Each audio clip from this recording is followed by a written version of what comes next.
Chaplain to the Queensland Sheffield Shield side is the Reverend Russell Hines. I'm not involved in selection. I have no opinion. I'm really a non-destiny person. I have nothing to do with the administration. I have nothing to do with the selectors, nothing to do with anything that those guys could be threatened by. I'm sort of a non-threatening person who they can come and talk to. I'm not interested in these guys here simply because I think I can get them along to my church or to another church. Not at all. I'm interested in these guys as individuals and their individual life and their individual inner peace and so on, their ability to live in this world and to reach the potential that they can. I certainly do believe that it is God who can fulfill that potential, bring that potential to reality in their lives. The Reverend George Capsis is the chaplain for the Cronulla Sharks. He talks of the role of prayer in sports chaplaincy. The first season they were going through a very bad slump. And Errol Hellier said to me one day, he said, "Pastor, you better really pray because we need a win." I said, "Okay, I'll pray." Well, I prayed and, well, they lost all 3 grades the following weekend. I don't pray for the team to win. I do pray for the individuals in the team. I pray for every person in the state squad as a person, for their relationships with God, their relationship with people around them, and their ability to have their life in order and at peace with themselves and at peace with the world so that they can perform on the field. What we do here, this is really only I get to see my face and me get to see their face situation. The real ministry, I suppose, is carried on when I get to see them alone, if they come round to my place, if I go and visit them. If there's a personal situation that they need to talk to somebody outside the sport with, that's when I believe I'm most useful. One of the greatest names in rugby league coaching, Jack Gibson, was the Cronulla Sharks coach when George was appointed.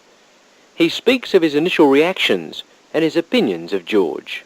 Well, I wanted to see the man's head, and I wanted to talk to him and see what it was all about, and I just didn't know how he could entertain him or make him useful. But it wasn't a tough assignment at all. As far as George was concerned, he just come in and he earned his own respect.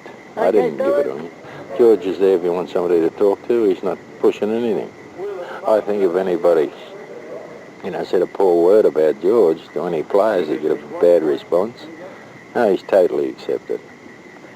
Former Queensland Sheffield Shield coach John Bell also responded well to the concept.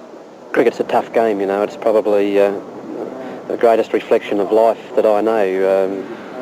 As you play your cricket out there and take the knocks, you also, from time to time, get dumped unceremoniously on the seat of your pants in life too. And I guess that's when we get a chance to show our character and fight back. And certainly blokes like Russell are tremendous help in those sort of times. But what about his own needs? Does he himself ever require the services of the chaplain? Oh, sure, the coach needs to talk to people as well, and oftentimes it's difficult for the coach, because he's looking after a squad, as in my case, of 2022 elite athletes, and sometimes that can get a bit lonely, so obviously you do need an outlet yourself, and Russell's been excellent in that capacity.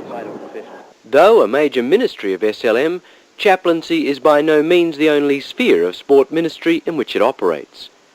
Former champion squash player Raina Ratanick, for instance, coordinates Christian athletes, a ministry that provides pastoral care for professional sportsmen and women and assists them in sharing their faith. Stuart Gingell, the 1986 Commonwealth Games bronze medalist, is involved with Christian Runners, a fellowship of Christian track and field athletes who desire to reach people for Christ.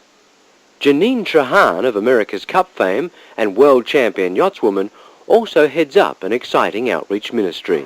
The Outreach Sailing Club is extremely exciting to us because a group of Christian yachtsmen and yachtswomen got together late in 1988 and discovered just by talking with each other that we all had that same sort of vision to start reaching out and putting something back into the sport and teaching children from broken homes, children who maybe only had one parent, take them out sailing and just show them that we care about them, that we love them, that there is hope, and there really are people who love them unconditionally, the way God and Jesus love us unconditionally.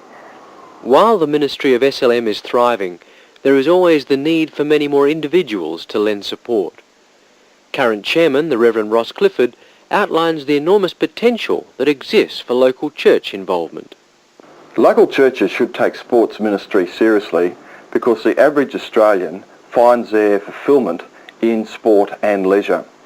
And as we minister to the sporting heroes in our society, the average Australian sees that Christianity is credible as sporting heroes respond to the message of Jesus Christ and are open to his touch in their lives. And beyond that, it's important that we develop sporting ministries in our local churches, because that's where people are going to touch base with the church, hear the message of Jesus, and we'll be able to minister to them. I personally believe that sporting ministry in the form that we are doing now is one of the most novel and important new forms of evangelism in the history of Australia.